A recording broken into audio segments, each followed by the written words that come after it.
Thank you very much for staying with us here on PM Express. And our guest tonight in this special edition of the show is Professor Frimpong Boateng. Professor Frimpong Boateng is a former environment minister. He also chaired the Interministerial Committee Against Illegal Mining. And tonight we are live on the JoyNews channel.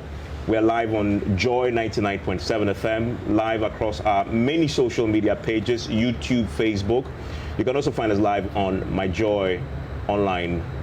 Prof, during the conversation, the first part, you referenced the Shraj investigation over the last 4 years, and you promised to give us a copy of that document. You have, you produced it, yes. And this is exactly what it is. This is a 117-page report. I guess we can take this copy. We can take this copy. Okay. You, yeah. And so we will be perusing this document in greater detail and telling you what we know. And whether indeed it corroborates what you've told us, that it exonerates you and your son, yes, after the 4-year investigations. In the report that you submitted to the Chief of Staff, you mentioned many names, accused them of many things. One of them is Gabi Asaro-Chodako. He has sued you for defamation. Have you been served? Oh, yes, I've been served. Okay, and what's your posture towards that suit? The what? Your posture towards that suit. Well, I don't want to discuss it. It's a case for the lawyers in the courts. Okay. Have you spoken to him at all since? Yes. This thing came out? Yes. He called you or you called him? No, it was a meeting with some elders. The two of us were there. Purposely called because of your report? No, because of... You see, I don't want to go into this report. It's because it's not my report. I wrote it, but it's for the president. So let's call the president's report that you drafted. No, that I wrote. That I presented to him. That you presented to him. I'm not saying that the president wrote it, but I mean, I wrote it and presented it. After that, it's no longer my report. Yes. I authored it, but yes. In this meeting when you met Gabi, what happened? No, let's not go into those things. This is more or less private meeting, and we discuss things of mutual interest. So let's. Was it cordial? Pardon me? Was it cordial? Was that? Well, it was cordial, yes, of course. In spite of the things you said about him in this report. I haven't said anything about it. No, you said he called you and he was possibly trying to intervene. See, I don't want to go into that report because I wrote it. I've not published it. I don't want to discuss it. It is meant for the president, and I'm saying that if someone is saying that this is hearsay and my personal opinion and this vendetta and so on, if we ignore this report and we don't act according to it, and take lessons from it, there's no way that one can fight. He says you defamed him. You disagree? I don't want to go into it. I'm just asking you separately. He's taking a separate action. He says you defamed him. I'm not defamed him. You haven't defamed him? No. How is that? Because he says what you said about him. As I said, let's not go into it. I mean, otherwise we stray into areas which we are not supposed to. So, but you hold the view strongly that you haven't defamed Gabi Asaro-Chodako. Yes. Okay. And he says I've defamed him. That's for the court, up to the court to decide. To decide. Yeah. So. You also said. I appreciate what he's saying, but yeah. But sorry, you were going to finish. But it's up to the courts to determine. You also alleged that even the president's house in Chebi, the frontage of it, the garden was affected. The Chebi cheese. I don't want to discuss. But it's a matter of fact. It's now the president has commented on it, so it's out there in the public. Of the president commenting on it. Well, there was a statement that was issued by the presidency on the back of your report, and said, well, in essence, this is something that was grounded, which was what I referred to earlier. Paraphrasing it. I'm saying that it happened. Yeah. But was the president's house, the garden, damaged by Galamsey? You don't get me. We were called by the caretaker that somebody was doing illegal mining in a field close to the garden. And so the president was not in town. So we should come there and rectify things. That's about 3-4 years ago. So we took an excavator and a bulldozer, leveled the place, and vegetated the place. You were there yourself? You supervised this yourself? No, I wasn't there myself, but there was a team. A team went there. And they verified that the garden was affected. Yes, and the person who called us is there, is alive. Go find out from him whether what you are saying is not true or not. And I've mentioned the name. I mentioned the name in that report. So I don't want to go into that report. What I'm saying is that it happened. Listen, if we vegetated that field, if we had planted cocoa, it would have been yielding fruits by now, after 3-4 years. So it's not that you go there and you find pits, freshly dug pits and gullies and so on. This happened 4 years ago. The place was cleared, vegetated. And so what I'm saying is that it happened. So that's what I'll say for now. I asked that because the traditional authorities sent journalists there to verify the claim. And according to the traditional authorities, there's no evidence that the president's garden was affected by illegal mining. I don't want to argue with them. If they say it wasn't affected, I'm saying that we went there, and did what we were supposed to do. And I don't know why we should even argue about this. It's not that we did this to slight or somebody, but we were concerned that in a field near the president's house, somebody was doing something illegal. It wasn't near the president's house, not his garden. No, I mean a garden. I don't know what you mean. So it's not that there's a house walled, there's a garden inside, and no, I'm not talking about that kind of thing. So this is an area close to the president's house in Chibi. I don't know what you mean by close, but what I'm saying is that the field was there, and the caretaker said they had encroached on a little bit of the garden, so not in the house. So if you journalists, were you the one who went there? No, I didn't go there, but we had a reporter who went there as well. Who went to a house. What were you expecting to see? Gullies and mountains and things like that. 4 years. Leveled the place, vegetated the place. As I said, if I had planted cocoa or even palm, we would have been harvesting fruits after 4 years. You see, what I'm trying to say is that we did not do that because we wanted to try somebody, but we wanted to solve a situation. There was a big problem we had to solve. And the person was arrested by the police and taken to the police station. So you can go and check. Go to do all the police records. The person whose who was doing activities that affected the area. Yes.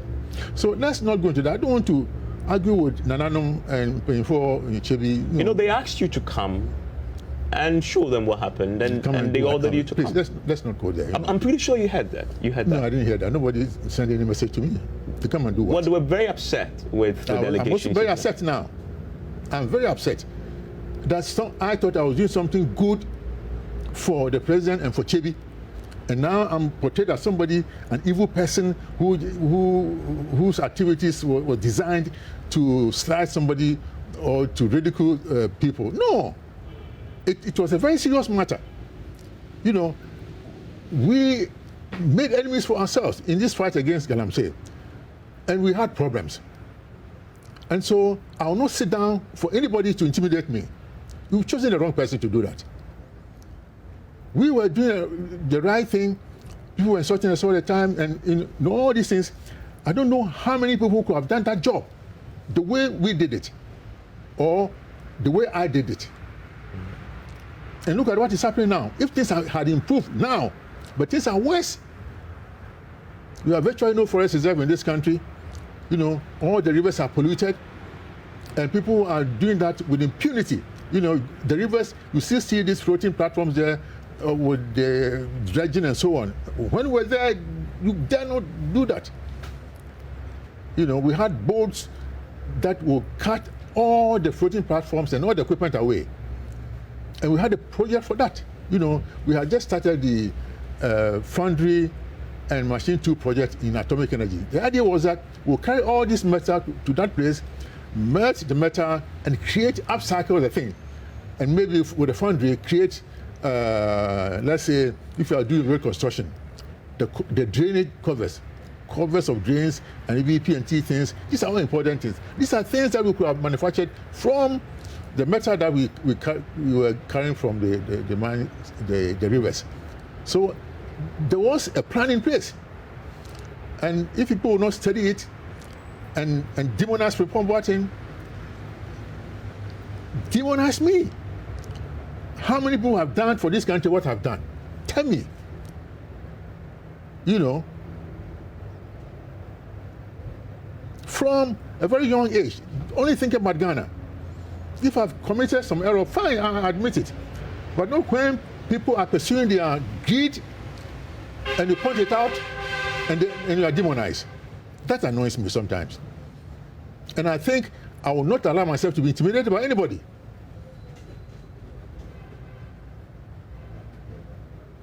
You feel they're deliberately trying to intimidate you? Of course, I think so. And what's some of the elements that make you convinced I don't want that to that's go what's into happening? that. You know, because if you mention it, I don't know how people process information, but I know how I process my information, and I'm speaking to somebody, I can go into that person's mind and see how the person is thinking. But why they intimidate you? You're no longer a minister. You are a private citizen now. So why would they intimidate you? I don't know. Is it to shut you up? Pardon me? Is it to shut you up? But I'm not talking. You know, I don't like talking. I don't like talking. You know, they say, keep quiet. I'm keeping quiet. And They've asked you to keep quiet? Yes, people say, the party people say, oh, Jacom, what's that party? No, say that kind of thing. You know, I'm quiet. But every day, Frimpong Boateng, man's taking to court, this, people are saying that, you know, on radio, saying all sorts of things, you know. But I keep quiet because I have a lot of respect for authority, you know. The president knows that. Is he your friend? But the president, nobody is the president's friend. I mean, he's supposed to do his work. I don't think anybody can claim that he's a friend to the president. No. If you do that, you'll be wrong. So how would you describe your relationship with him? Cordial and, how do you put it, business-like, you know, business-like. And he knows me very well. And I went in there to serve him and Ghana, to make Ghana a better place so that the glory will be his. The joy will be mine. Is this still cordial, that relationship? No, I don't meet him. I mean, I'm out. So, I mean, you see, you have to understand what politics is. The president calls you to be a minister. You have to know that he can also dismiss you at any time. And therefore, you go with that mind, that anytime you can be, you know, and I'm not the person who will fight for a position. You know, I've got a lot of things to do myself, even right now. Too many things to do for this country. And these things are not distracting me from doing what I want to do for Ghana. And I'll continue to do that until my last breath. And back to your business relationship with the president. Now, do you have a cordial relationship with him or not? Look, when I left office, the president formed the presidential committee for vaccine production. Yes. And I was the chairperson. Yes. And we did a lot of work, good work, and the work of the committee has come to an end. I've exited, and I'm there, you know.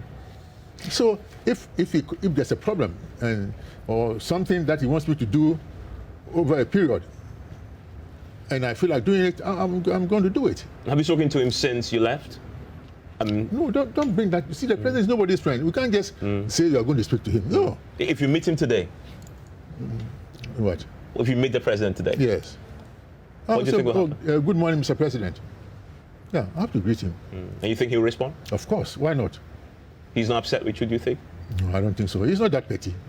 Okay. No. You know, recently you rightly said you were the chairman of the National Vaccine Institute. No. Not the chairman. I was the chairman of the Presidential Committee for Vaccine Development and Production. Vaccine Development Production. You remember we were supposed to test up that vaccine institute. That was part of our mandate. And you did it. We've done it. And recently that was inaugurated. Yes. The president, your name was conspicuously missing from the list of people who play the part. No, I had exited already. Yeah. As chairman of the committee. Okay. And so that's why your name wasn't there. Yes, that's why. But were you called, invited to the ceremony at all? No. Okay. You didn't feel that was in the No. I didn't feel that. No, I wasn't offended because I was no longer the chairperson, and I had written to the president that my work had come to an end, and I would like to exit. Do you have any regrets chairing the Interministerial Committee Against Illegal Mining?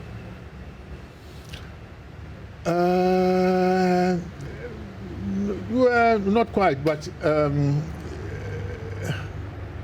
it was very challenging. And if I had anticipated, you see, I did not anticipate the things that I experienced. The involvement of party people and government appointees. When I say party people, it's not only MP people, NDC people.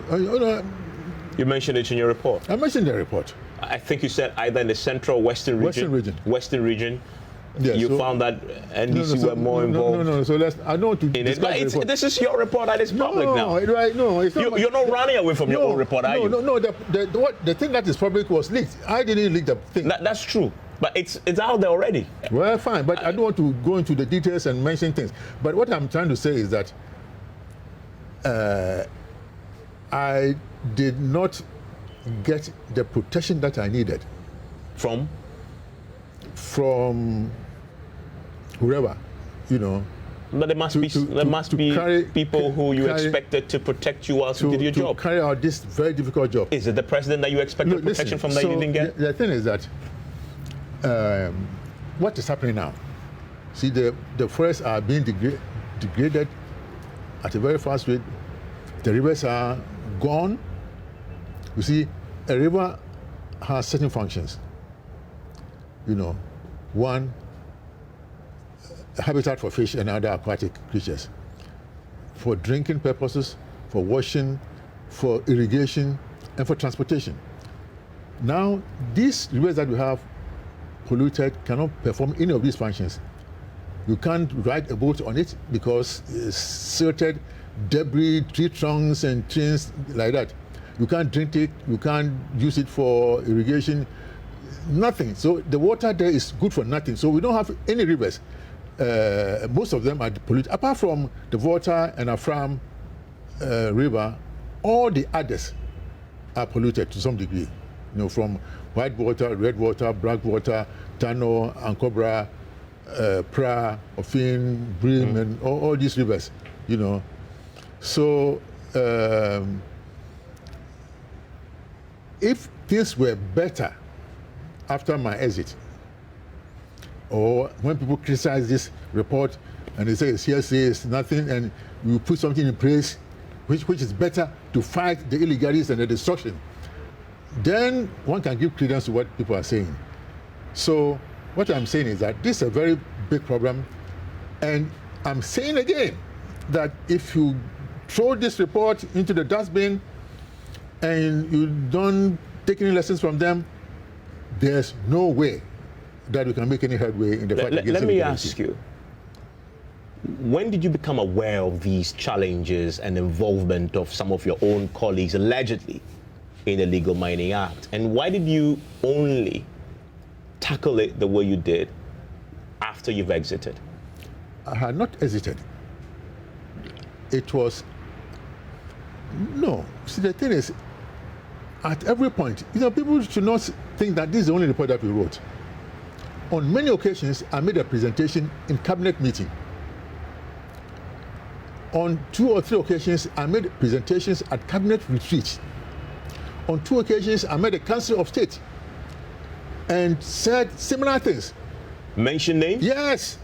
You mentioned names in cabinet too? Yes. Listen, and then after the elections, I heard that the committee had been dissolved. So I wrote a letter to the Chief of Staff in February, I think on the 5th of February, that I've heard that the committee has been dissolved. So I want to hand over the things to her office and so on. And I said, oh, when I catch you, I said, yeah. So, and then some time later, end of February or so, she made reference to the letter that I wrote initially and said, I should write a report on the activities of the IMCIM and also suggest a way forward for the president's consideration in the fight against illegal mining. That is why I wrote this particular report. But that was not the only report that I wrote.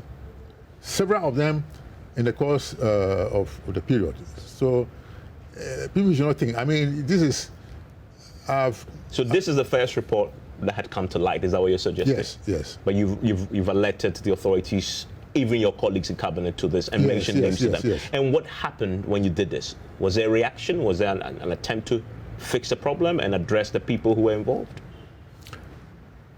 Where, for example, when the issue of invasion of the forest reserve came up, there was a cabinet directive that there should be no mining in forest reserve, but it still went on. It still went on with some of the big companies that are still there. They are still there right now in the forest. And people should not assume that they are not there. There are people in the forest reserves mining and destroying the people on the water bodies. There are people doing illegal things. Yeah. You are a human being like all of us. You bleed when I catch you. How are your family? How are they reacting to everything that has happened in the last few weeks and months? Well, it's tough, but not even my family. The close family don't understand. I mean, we've gone through a lot, from Germany, coming here to set up the cardio center, the problems that we went, horrible things. If I've written 2 books, I'll give you copies. You go and read. Then you understand. The one is deep down my heart, the history of cardiothoracic surgery in Ghana. The other one is Taming a Monster. If you read it, this is child play. What is happening here? So what I'm saying is that for my close family, it's tough, but we can endure it because they understand. But friends outside, even this evening, some people say, "Oh, my heart, I was frightened." A lot of people, not only in Ghana, but calling from America, from Germany, and so on, worried that I've been arrested, and some of them have fallen sick. Somebody in America nearly landed in the emergency room. When he heard that you may have been arrested? Yes. So for those here, my close family, they understand. They have been conditioned. They are not that allergic to some of these things. But close friends who are far away, who are, hold you dear, when they hear these things, it's hard on them. And that's what worries me. Not my immediate family. They are tough. Now that the OSP has started this and they say you've been arrested, what do you think about the prospect of you being prosecuted and possibly being convicted? Does that worry you? Does that give you sleepless nights at all? I don't. It doesn't worry me at all. But if prosecuting Frimpong Boateng and all these things will solve the problems in this country, look at all the bad things that have gone on. Look at all the corruption that is going on everywhere. And if this is the only thing that bothers whoever wants to investigate, fine. I'm saying that life is not static. At some point, somebody will be at the opposite end, also receiving the same treatment. So is it the most important thing to worry any investigator? I'm not saying that if I've done something wrong, I should be let loose. No. But looking at what I've done, for this country, as I say, I'm not an angel, and I know there are many wrong things that are going on now. If it is the only thing that worries Ghanaians and those in authority, when I'm saying authority, I'm not talking about the Jubilee House, but those who have the power to do things. People who don't have any political power or something, but they are very powerful. Just how they want to do it, so be it. Let them go ahead. There's a real possibility that you will be prosecuted. They're fine. It's not daunting at all? No. Why? You're not scared? No, I'm not scared. Why should I be scared? The possibility that you may actually be convicted? Yes. What kind of possibility? I don't see it. But if that is how, look, in this life, even the Son of God, Jesus Christ, the sinless one, was convicted and killed. So if bad people want to kill you, they know what to do to kill you. This is what I want to say.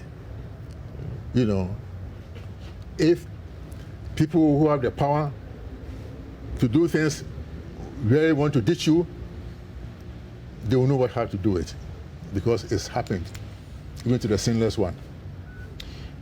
Are you still a member of the MPP? Which one? The MPP. I'm still a member, of course. I'm not resigned from it. Yes. Yet. Do you plan to? No, I'm not saying yes. I thought I had yet. Okay. No, so you haven't resigned? No. You have no plan to resign? No. You're still staunch and contributing member of the party? Yes. But this is the governing party. But the state of the party now is not what, it's different from what I knew it to be. What's the state of the party? They should know it, You tell me. I mean, you're an insider. I don't know. I'm not happy with the state of the party. Why? Because things are not going well. In what aspects? Look at the state of everything, economy, look at everything. From industries, banking, agriculture, education, and mining, pollution, environment, and so on. Look at all these things. And this party is supposed to be the one carrying the burden, forming the government and carrying the burden. But if we still have these problems, then we cannot say that we are happy with the state of the party or even the government.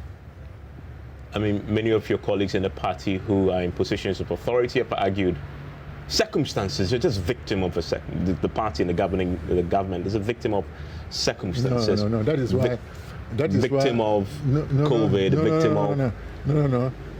You can organize in such a way that you will not always be a victim. That is why people are there to solve complex problems. But if people who can solve complex problems are being demonized, and you leave incompetent people, I'm not saying incompetent, but people who are not designed to solve problems, to be around, claiming to be the champions of whatever, then we'll be in this state all the time. People who can solve problems like yourself? I think I'm designed to solve complex problems. But you didn't solve the Galamsey problem. I did, except that people who were supposed to know better did not do what they were supposed to do. It's happening now. Why are we destroying the forest reserves? Why are people still dredging on the water bodies? You see these floating things and machines on the water bodies working, and there seems to be nothing that we can do about them. But this is what I'm saying.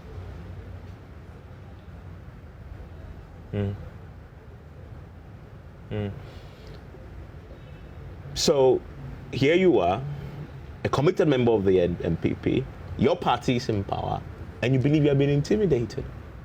You are an outsider looking in, or you are an insider who has been almost been shunned by your colleagues. The party is not always homogeneous. There can also be fights in the family. So this is one of those fights in the family? One of those fights, yeah. Okay. Who wins this fight, by the way? You? Nobody wins. That's interesting. No. Nobody wins. Who is a winner here? But that is the question that I really want to have.